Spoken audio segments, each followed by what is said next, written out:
ঘরের দরজায় কেউ এসেছে আর আপনি তাকে তাড়িয়ে দিয়েছেন, বিষয়টা কেমন? আর সেটা যদি হয় কুরবানির ঈদ তথা ঈদুল আজহার দিন সকালে, আল্লাহর মেজবানি। আমরা সারা বছর, আমরা যারা স্বাবলম্বী, সারা বছর আমরা গরুর গোশত খেতে পাই, দামি দামি খাবারগুলি খেতে পাই, আমাদেরকে মানুষ দাওয়াত করে, দাওয়াত খাওয়ার সুযোগ আমাদের আসে।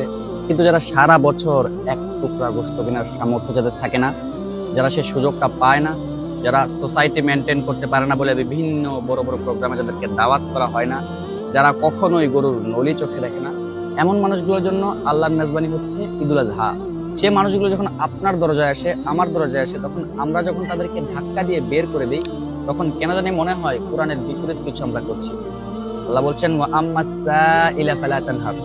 কোন সায়েল ভিক্ষুক যে তোমার কাছে চাইতে এসছে, তুমি তাকে দূর দূর করে তাড়িয়ে দিও না, তাকে তুমি ধাক্কা দিয়ে বের করে দিও না। আর কোরবানির ঈদের দিন যে লোকগুলো আপনার আমার গেটে আসবে, ওরা কিন্তু সায়েল না, ওরা কিন্তু ভিক্ষুক না, এটা ওদের অধিকার। কোরবানির পশুর এই অংশটা ওদের অধিকার, ইসলাম তাদেরকে দিয়েছে। অথচ আমরা কি করি? তোকে দিয়েছি না, কয়বার দেব, আর কতবার চাইবি বলে বলে আমরা তাদেরকে অপমান করি। না ভাই, এটা করবেন না। প্রত্যেকটা মানুষ ব্যক্তিত্ব নিয়ে জন্মায়, কেউ কিন্তু ব্যক্তিত্বহীন হয়ে পৃথিবীতে আসে না। তার কাছে ব্যক্তিত্ব আছে, নিশ্চয়ই তার পরিবার, তার সংসার চলে না বলেই সে আপনার দুয়ারে এসেছে। রাসূল সাল্লাল্লাহু আলাইহি ওয়াসাল্লাম ইরশাদ করেছেন, লা ইয়ারহামুল্লাহু মান লা ইয়ারহামুন নাস।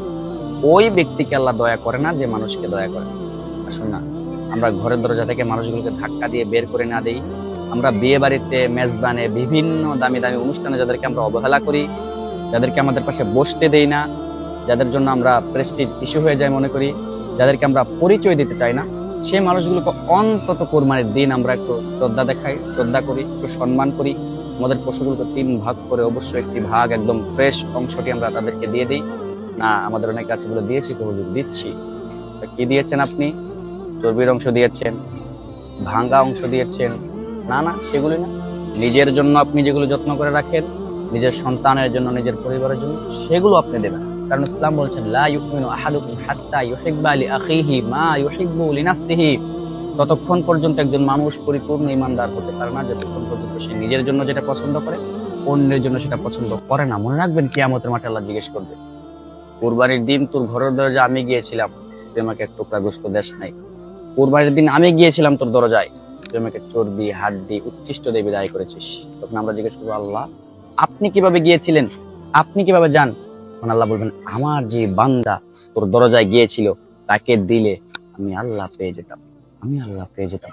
আসুন, ঈদুল আজহা, এই কুরবানি আমরা আল্লাহর জন্য নিয়ত করি, আল্লাহ রাস্তায় দেওয়ার নিয়ত করি, আল্লাহর বান্দাদেরকে খুশি করার নিয়ত করি। আল্লাহ তাআলা বলছেন, লা ইয়ানালুল্লাহু লুহুমুহা ওয়ালা দিমাউহা ওয়ালাকিন ইয়ানালুহুত তাকওয়া মিনকুম। আল্লাহর কাছে তোমাদের কোরবানির পশুর রক্ত, মাংস কিছুই পৌঁছবে না, শুধু অন্তরের বিষয়টি পৌঁছে যাবে। আমাদের অন্তর যেন পিওর হয়। আশেপাশে কেউ কোরবানি না করে থাকলে তাকে ডেকে নিন, তাকে বুঝতে দেবেন না সে কোরবানি করে না। তাকে আপনার পশু জবাই করার সময় ডেকে নিয়ে আসবেন, ভাই আসেন, কোরবানি দেবেন না? আরে আসেন তো, গরু জবাই করতে হবে তো, এই বলে তাকে ডেকে নিয়ে আসবেন। সে যেন বুঝতেই না পারে সে কোরবানি করে নাই, করবে না বা করছে না। এবং কাউকে জিজ্ঞেস করবেন না, ভাই এবার কোরবানি দেন নাই, এবার কি কোরবানি দিতে পারেন নাই নাকি, এই টাইপের প্রশ্নগুলো করবেন না।